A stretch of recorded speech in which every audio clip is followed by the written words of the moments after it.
হালি শহর এই নামটি অনেকেরই শোনা, আবার অনেকেই শোনেননি। তবে রানী রাসমণি এই নামটি শোনেননি এরকম বাঙালি তথা পশ্চিমবঙ্গবাসী পাওয়া খুবই কঠিন। আর এই হালি শহরই হলো রানী রাসমণির জন্মস্থান।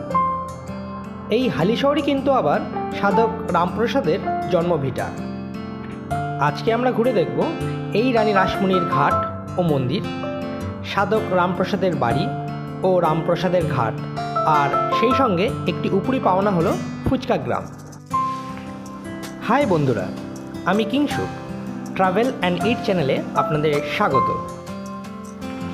আমরা দমদম থেকে কল্যাণী সীমান্ত লোকাল ট্রেন ধরে চলে এলাম কাঁচরাপাড়া স্টেশনে। সেখান থেকে বেরিয়ে টোটো নিয়ে সোজা চলে এলাম রানী রাসমণির মন্দিরে। তবে দমদম থেকে আরও অনেক ট্রেন আছে যাতে করে আপনারা কাঁচরাপাড়াতে আসতে পারবেন। Krishnanagar city local, Shantipur, Gede local, Ranaghat, Lalgola ইত্যাদি। সময় লাগবে 1 ঘন্টার মতো, আর ট্রেন ভাড়া পড়বে 10 টাকা, আর স্টেশন থেকে টোটো ভাড়া পড়বে 20 টাকার মতো।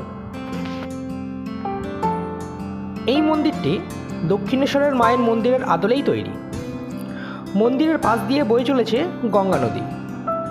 মন্দিরের চারপাশ বেশ খোলামেলা, প্রচুর গাছপালা দিয়ে ঘেরা। মন্দিরের সামনে একটি মাঠও আছে, সেখানে বিভিন্ন অনুষ্ঠান হয়, আর কল্পতরুতে এখানে বিশাল মেলা বসে। এই মন্দিরের অনেক অজানা কাহিনী আছে।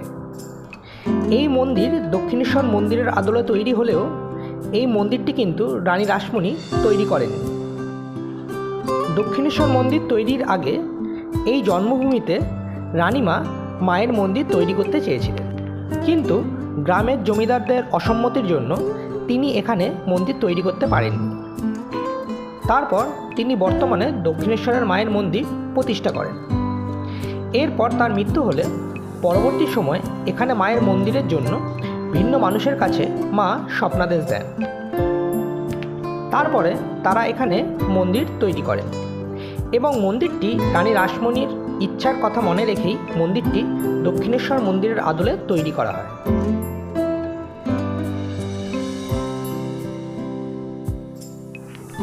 এখানে ভোগ বিতরণের ব্যবস্থা আছে, আগে এসে টিকিট করতে হবে। ডিটেলস ভিডিওতে দিয়ে দিলাম। এই মন্দিরের মাঠের আরেক দিকে আছে শিবের মন্দির, আর সাথে আছে রাম মন্দির আর হনুমানের মন্দির। মন্দিরের ভিতরটি খুবই সুন্দর আর শান্ত।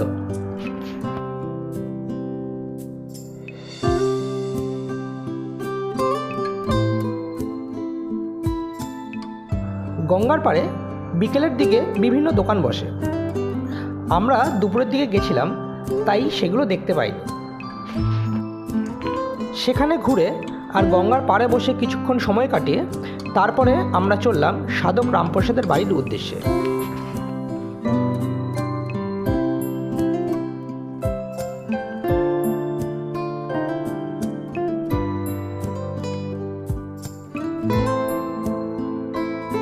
তবে আরেকটা কথা না বললেই নয়, আমরা কিন্তু গিয়েছিলাম ফুচকা পাড়ার মধ্যে দিয়ে। এই রানী রাসমণির মন্দির আসতে হলে আপনাদেরকে ফুচকা পাড়ার মধ্যে দিয়েই আসতে হবে। বিকেলবেলাতে প্রতিটি বাড়িতে ফুচকা বিক্রি হয়, খুবই সস্তা আর বিভিন্ন রকমের, যেমন জল ফুচকা, দই ফুচকা, চাটনি ফুচকা, চকলেট ফুচকা, আইসক্রিম ফুচকা, রকমারি ফুচকা পাওয়া যায়। তবে আমরা যেই সময় গেছিলাম সেই সময় ফুচকার দোকান তখনও বসেনি। তবে আপনাদের বলবো অবশ্যই বিকেলেতে আসবেন, আর অবশ্যই এই ফুচকা পাড়ায় ঘুরে দেখবেন। আপনারা যখন রামপ্রসাদের ভিটেতে আসবেন, মাঝখানে পড়বে অনুকূল ঠাকুরের সৎসঙ্গ আশ্রম। এটিও আপনারা ঘুরে দেখতে পারেন, এটিও খুবই সুন্দর। এরপরে আমরা পৌঁছালাম সাধক রামপ্রসাদের বাড়িতে। খুবই সুন্দর এই স্থানটি, পরিষ্কার পরিচ্ছন্ন আর শান্ত পরিবেশ। মায়ের মন্দিরের ভিতরে ফটো তোলা সম্পূর্ণভাবে নিষিদ্ধ, তাই ভিতরের ফটো দিতে পারলাম না।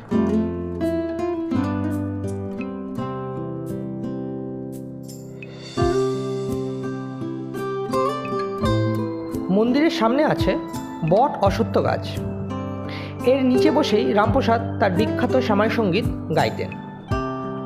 মন্দিরের সাথেই তার ঘর, সেখানে তার মূর্তি স্থাপিত আছে। এই মন্দিরে পুজো দেওয়ার জন্য এখানে অনেক ডালার দোকান পেয়ে যাবেন। সেখান থেকে আপনাদের সুবিধা মতো ডালা কিনে পুজো দিতেই পারেন। 31 টাকা, 51 টাকা, 101 টাকা বিভিন্ন দামের ডালা পেয়ে যাবেন।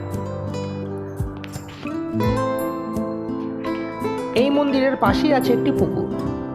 এখানে প্রচুর মাছ ও কচ্ছপ দেখতে পাওয়া যায়। আর আছে পায়রা। প্রাকৃতিক শোভা মন্দিরের খুবই সুন্দর। এখানে প্রসাদ খেতে চাইলে আগে কুপন কাটতে হবে, তারপর দুপুরে মায়ের ভোগের পর আপনারা প্রসাদ পাবেন।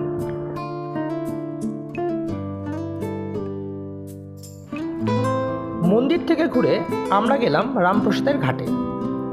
এই ঘাটে রামপ্রসাদ গঙ্গায় বিলীন হয়ে গিয়েছিলেন। এই ঘাটের পাশেই আছে একটি সুন্দর পার্ক। বিকেলবেলাতে খোলা থাকে। আমরা যখন গেছিলাম তখন পার্কটি বন্ধ ছিল।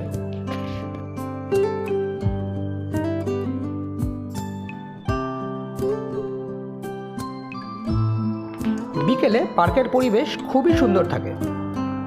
সন্ধেবেলায় গঙ্গার পাড়ে বসে পরিবেশ উপভোগ করার একটা আনন্দই আলাদা।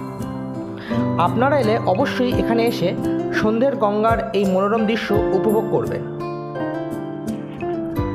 এরপর রামপ্রসাদের ঘাট থেকে আমরা টোটো নিয়ে সোজা চলে গেলাম হালিশহর স্টেশন। টোটো ভাড়া নিয়েছিল 15 টাকা। এইভাবে একদিনের একটি সুন্দর ভ্রমণ শেষ করলাম আমরা, আর আপনাদের সাথেও শেয়ার করলাম। তবে আপনারা চাইলে হালিশহর স্টেশনে নেমে সেখান থেকে রামপ্রসাদের ভিটে হয়ে রানী রাসমণির মন্দির থেকে কাছড়াপাড়া স্টেশন দিয়েও আপনারা ফিরতে পারেন। আপনাদের সুবিধা মতো আপনারা প্ল্যানটি করে নেবেন। এই ছিল আজকের ভিডিও। এই ভিডিওটি যদি ভালো লেগে থাকে তাহলে অবশ্যই ভিডিওটিতে একটি লাইক করে ভিডিওটি শেয়ার করে দিন। আর যদি কোনো মতামত থাকে তাহলে অবশ্যই আমাদের কমেন্টে জানাবেন।